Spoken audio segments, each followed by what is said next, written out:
As the King's Theatre in Southsea celebrates its 110th anniversary, the Archivist team have been unearthing new stories about the theatre's history.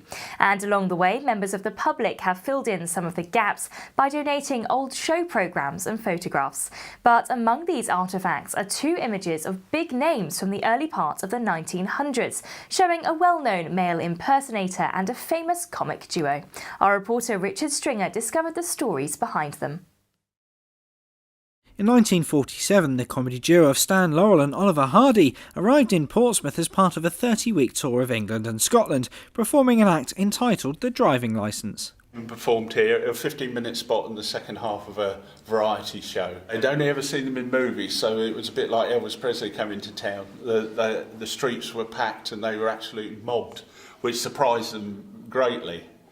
And of course it was just after the war, so everybody was busy looking and thinking, my goodness, these are stars who've come to see us. No. They'd made several appearances in Portsmouth, some of them at the Theatre Royal. In fact, Oliver Hardy actually celebrated his 62nd birthday at the Theatre Royal on the stage.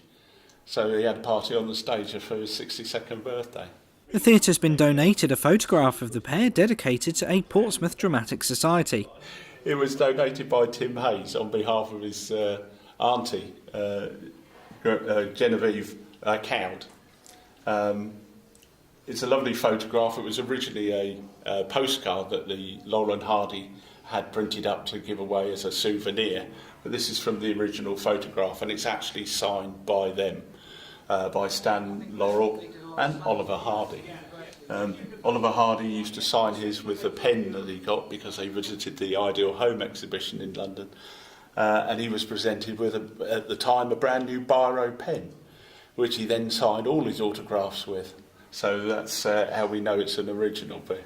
The Portsmouth Amateur Theatre Association, which is, we've looked through the archives and we've not been able to discover them, but it's quite possible that they wrote it.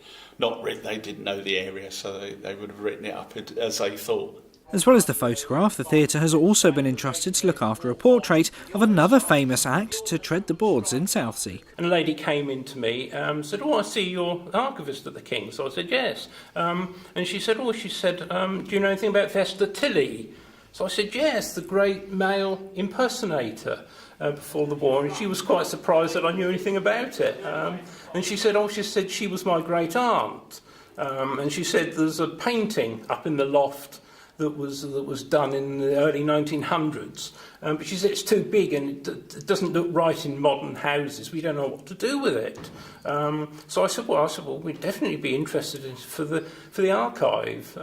And bless her, she's put it on permanent loan. So yes, so we've got this beautiful chalk drawing with Festa Tilly doing one of her stage acts. The Man Who Broke the Bank at Monte Carlo was one of her famous songs. In the 1890s, there was a great sort of craze for females dressing up as males, doing male impersonation, and this is what she did. And she really came into her own during the First World War because she used to come on stage dressed in uniform, either of a soldier or a sailor, and do sort of recruiting for the cause during the First World War. And she used to go around, and men that were of sort of age when they should have been in the services, she used to go and touch them on the shoulder and give them a white feather, which was a sign of cowardice.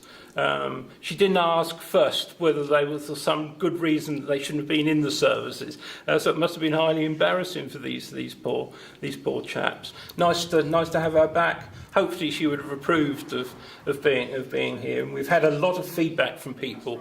Somebody that's pretty much forgotten these days. It's sort of stirred up a whole new interest in her. And we always sort of say "Good night, Festa" as we walk out, which is rather nice. This is Richard Stringer for That's TV.